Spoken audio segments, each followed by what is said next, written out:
नमस्कार, 4PM गुजरात में आप सभी का स्वागत है और मैं हूं आपके साथ आकांक्षा यादव। दोस्तों, आम आदमी पार्टी के राष्ट्रीय संयोजक और दिल्ली के पूर्व मुख्यमंत्री अरविंद केजरीवाल ने जनता के लिए एक नया सार्वजनिक हस्ताक्षर अभियान शुरू किया है।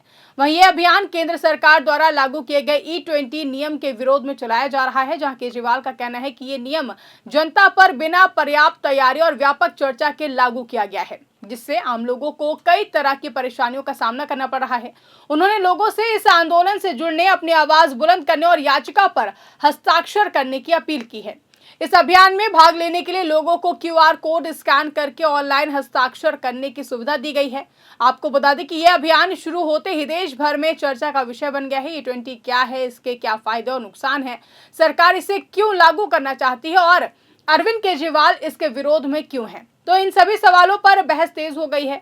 E20 का अर्थ है कि पेट्रोल में 20% एथेनॉल और 80% पेट्रोल का मिश्रण होता है। एथेनॉल एक जैव ईंधन है जिसे मुख्य रूप से गन्ने, मक्का और अन्य कृषि उत्पादों से तैयार किया जाता है। केंद्र सरकार का कहना है कि इस योजना से कच्चे तेल के आयात पर निर्भरता कम होगी, विदेशी मुद्रा की बचत होगी, प्रदूषण में कमी आएगी और किसानों की आय बढ़ाने में भी मदद मिलेगी। इसी उद्देश्य से पूरे देश में E20 ईंधन को चरणबद्ध तरीके से लागू किया जा रहा है। हालांकि अरविंद केजरीवाल और आम आदमी पार्टी का दावा है कि इस नीति को बिना पर्याप्त तैयारी के लागू किया गया है। उनका आरोप है कि इससे आम लोगों पर आर्थिक बोझ बढ़ रहा है। उनका कहना है कि कई पुराने वाहनों के इंजन E20 ईंधन के अनुकूल नहीं है, जिससे इंजन की कार्यक्षमता प्रभावित हो सकती है। इसके अलावा कुछ वाहन चालकों का कहना है कि E20 पेट्रोल इस्तेमाल करने के बाद माइलेज में कमी महसूस हुई है और वाहन की सर्विसिंग पर खर्च भी बढ़ गया है, जिसको लेकर अरविंद केजरीवाल का कहना है कि सरकार की नीतियां लगातार आम आदमी की जेब पर असर डाल रही हैं और E20 नियम भी उसी का एक उदाहरण है। उनका आरोप है कि इस फैसले से पहले जनता, वाहन निर्माताओं, विशेषज्ञों और आम उपभोक्ताओं से व्यापक स्तर पर सलाह मशवरा करना चाहिए था। उनके अनुसार सबसे अधिक असर दोपहिया वाहन चालकों, ऑटो रिक्शा चालकों, टैक्सी ड्राइवरों और मध्यम वर्गीय परिवारों पर पड़ रहा है। इसी मुद्दे को लेकर आम आदमी पार्टी ने सार्वजनिक हस्ताक्षर अभियान शुरू किया है, जहां इस अभियान का उद्देश्य अधिक से अधिक लोगों को जोड़कर इसे जन आंदोलन का रूप देना है। QR कोड स्कैन करके कोई भी व्यक्ति कुछ ही मिनटों में ऑनलाइन याचिका पर हस्ताक्षर कर सकता है। इसके अलावा पार्टी कार्यकर्ता बाजारों, बस स्टॉप, मेट्रो स्टेशनों और सार्वजनिक स्थानों पर जाकर लोगों से संपर्क कर रहे हैं और उन्हें इस अभियान में शामिल होने के लिए प्रेरित कर रहे हैं। आम आदमी पार्टी का कहना है कि इस हस्ताक्षर अभियान का मुख्य उद्देश्य केंद्र सरकार पर जनमत का दबाव बनाना है, ताकि E20 नीति पर दोबारा विचार किया जा सके। पार्टी की मांग है कि अगर इस नियम को लागू करना आवश्यक है तो पहले सभी आवश्यक तैयारियां पूरी की जाएं और आम लोगों की सुविधाओं और वाहन निर्माताओं की तकनीक तैयारियों को ध्यान में रखा जाए। अरविंद केजरीवाल ने कहा कि लोकतंत्र में जनता की राय सबसे महत्वपूर्ण होती है और उन्होंने कहा कि जनता पर जबरन कोई भी फैसला थोपना सही नहीं है। सरकार को लोगों की आवाज सुननी चाहिए और उनकी चिंताओं का सामना करना चाहिए। आम आदमी पार्टी का कहना है कि यह अभियान केवल E20 तक सीमित नहीं है, बल्कि महंगाई, बेरोजगारी और आम आदमी से जुड़े अन्य मुद्दों को भी सामने लाने का प्रयास है। केजरीवाल का दावा है कि सरकार जिन लाभों की बात कर रही है वो फिलहाल केवल कागजों तक सीमित दिखाई देते हैं, जबकि जमीनी स्तर पर कई लोगों को कठिनाइयों का सामना करना पड़ रहा है।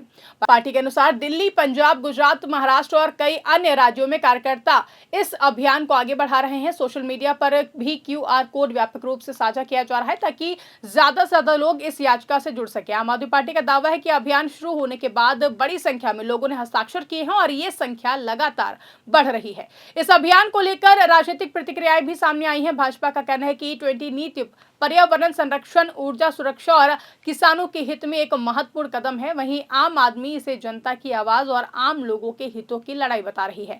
दोनों पक्ष अपने अपने तर्कों के साथ जनता के सामने हैं। कुछ वाहन चालकों ने भी अपनी चिंताएं व्यक्त की हैं।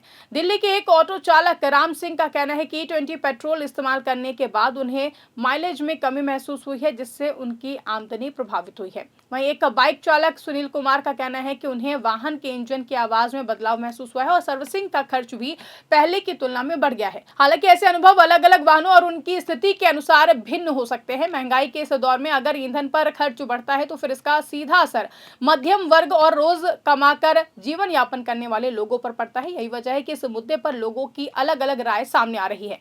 दूसरी ओर केंद्र सरकार का कहना है कि E20 कार्यक्रम आत्मनिर्भर भारत की दिशा में एक महत्वपूर्ण कदम है। सरकार के अनुसार एथेनॉल मिश्रण बढ़ाने से किसानों को अतिरिक्त बाजार मिलेगा, तेल आयात पर खर्च कम होगा और पर्यावरण को भी लाभ पहुंचेगा। सरकार लंबे समय से एथेनॉल ब्लेजिंग के लक्ष्य को पूरा करने की दिशा में काम कर रही है। हालांकि कुछ विशेषज्ञों का मानना है कि E20 एक सकारात्मक पहल हो सकती है, लेकिन इसके सफल क्रियान्वयन के लिए समय, तकनीक, तैयारी और जन जागरूकता बेहद ही आवश्यक है। उनका कहना है कि पुराने वाहनों को E20 के अनुकूल बनाने के लिए आवश्यक तकनीकी सुधारों की आवश्यकता हो सकती है। साथ ही वाहन निर्माताओं, पेट्रोल पंप संचालकों और उपभोक्ताओं को भी पर्याप्त जानकारी और समय दिया जाना चाहिए। किसान संगठनों का एक वर्ग इस नीति का समर्थन करता है, क्योंकि एथेनॉल उत्पादन बढ़ने से गन्ना और मक्का उत्पादकों को अतिरिक्त लाभ मिलने की संभावना है। वहीं कुछ वाहन उपयोगकर्ताओं और मैकेनिकों का कहना है कि इस बदलाव के साथ तकनीकी चुनौतियां भी सामने आ सकती हैं। अरविंद केजरीवाल का सवाल है कि अगर E20 नीति इतनी लाभकारी है तो फिर क्या पूरे वाहनों के लिए पर्याप्त समाधान तैयार किया गया है? क्या देश भर में आवश्यक ढांचा पूरी तरह विकसित हो चुका है? क्या सभी वाहन इस ईंधन के लिए उपयुक्त हैं? इन सवालों पर व्यापक चर्चा की आवश्यकता है। जहां आम आदमी पार्टी का कहना है कि अगर इस हस्ताक्षर अभियान को व्यापक जन समर्थन मिलता है तो फिर एकत्रित हस्ताक्षरों के साथ संबंधित संवैधानिक और सरकारी संस्थाओं के समक्ष याचिका प्रस्तुत की जा सकती है। पार्टी आने वाले समय में इस मुद्दे पर जनसभाएं, बैठकें और जागरूकता अभियान भी चलाने की योजना बना रही है। वहीं दिल्ली और पंजाब में सरकार चला चुकी आम आदमी पार्टी अब इस मुद्दे को राष्ट्रीय स्तर पर उठा रही है। पार्टी का कहना है कि उसका उद्देश्य आम नागरिकों की समस्याओं को सामने लाना और सरकार तक उनकी आवाज पहुंचाना है। गुजरात, महाराष्ट्र और उन राज्यों में भी इस अभियान को लेकर लोगों की अलग अलग प्रतिक्रियाएं देखने को मिल रही हैं, जहां कहीं इसका समर्थन हो रहा है तो कहीं लोग सरकार के पक्ष में अपनी राय रख रहे हैं। इससे साफ है कि E20 का मुद्दा केवल राजनीतिक नहीं बल्कि तकनीकी, आर्थिक और सामाजिक पहलुओं से भी जुड़ा हुआ है। अरविंद केजरीवाल ने युवाओं, किसानों, मजदूरों, महिलाओं, व्यापारियों और सभी नागरिकों से इस अभियान में भाग लेने की अपील की है। उनका कहना है कि लोकतंत्र में हर नागरिक को अपनी राय रखने और नीतियों पर सवाल उठाने का अधिकार है।